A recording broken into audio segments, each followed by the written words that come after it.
What China does, what Nepal does to India seems like child's play if you see what Venezuela tried to do to its neighbor Guyana.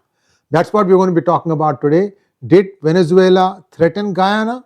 And if so, for what? That's what we're going to be looking at. So in this analysis of what America is going to do to Venezuela, there are so many angles that are emerging. I hope you saw the previous one, and this is a follow-up video, and there's a very interesting story there also coming, a small infographic for your benefit. Please like this video and also subscribe to our channel. Thank you. Who was Parshurama, who led a life of devotion, dedication and daring? Why did he take birth on the earth? Was it to eradicate corrupt Kshatriya rulers who had become tyrannical and oppressive, or was it to bestow daya for the needy?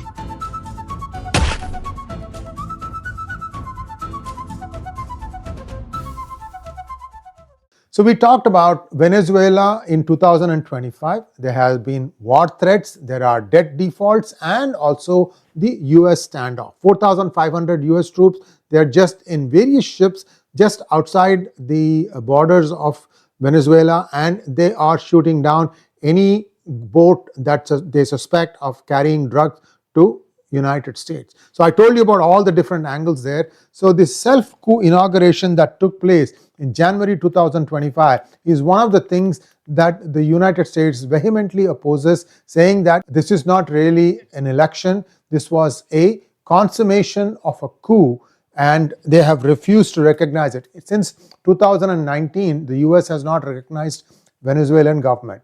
Then in late 2025, we saw that close to 20 plus strikes have been conducted by the United States on Venezuelan vessels, and Trump has declared the airspace as closed, which means US is closely monitoring who is flying into or out of Venezuela. There have been invasion fears, and all this is happening, but something else happened in May of this year that was directed against Guyana by the Venezuelan government, that is Maduro, Nicolas Maduro.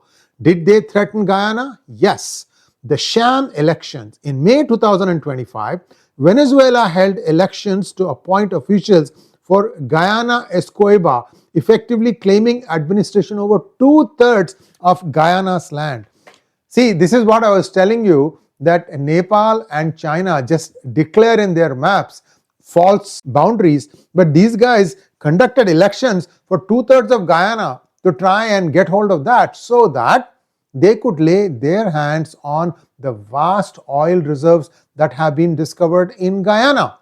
In September 2025, President Muhammad Irfan Ali has got another term, and Guyana is right now is one of those hot areas in the sense that they have a lot of oil deposits. Some say that the oil deposits in Guyana may even exceed those in Venezuela, which is why Venezuela is trying to lay its hands on Guyana. So those of us who say, oh, these guys are going after Maduro, they are omitting to see what Maduro tried to do to its neighbor. Not only that, in March 2025, that was before the May sham elections, a Venezuelan gunboat, ABF Guayquerí, entered Guyana's exclusive economic zone to intimidate oil operators.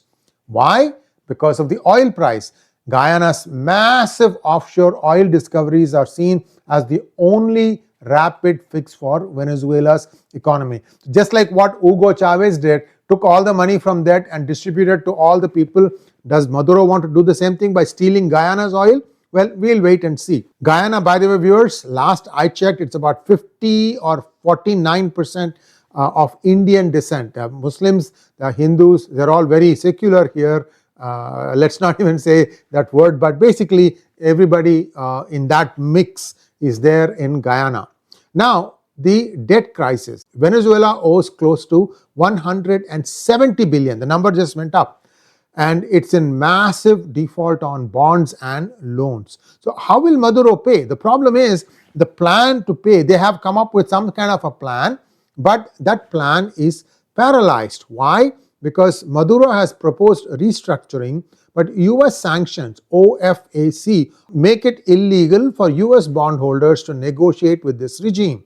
And oil for debt. The only active payments are small-scale oil shipments to allies like China and Repsol in Spain to settle specific debts. The thing is, this is not small-scale oil shipments. Some people say that United States in 2019 effectively cut off 99% of the official ways in which Venezuela could make money. Yet the Venezuelans are not starving now. They are doing okay. The economy is doing okay. As a matter of fact, the economy has turned around. So what gives? That means that China is taking far more oil than what is represented here. And the investor bet, that is, what are the investors doing now?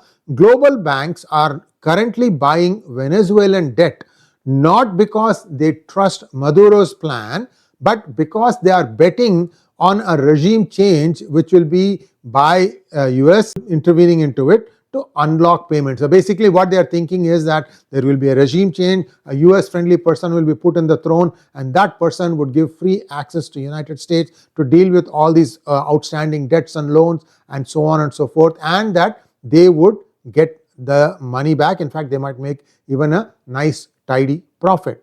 So this is where things stand, and US has not done anything beyond what they have been saying, but there are some investigations going on as to whether Pete Hegseth, the Secretary of War, was there at the time the order was issued to shoot down two people who were basically clinging on to a boat. And this was the second strike on the same boat, and people are saying that the admiral issued it without the knowledge of Pete. Pete Hegseth is trying to, CYA so that he doesn't get fired for this, and that let the whole thing fall on the admiral. I don't know how this is going to play out. I think as Secretary of War, he should offer to resign and let Trump decide after looking at the facts. So that's all I have. Thanks for watching. Please like, share and subscribe to our channel. Don't forget to click on the bell button for notifications. Namaskar.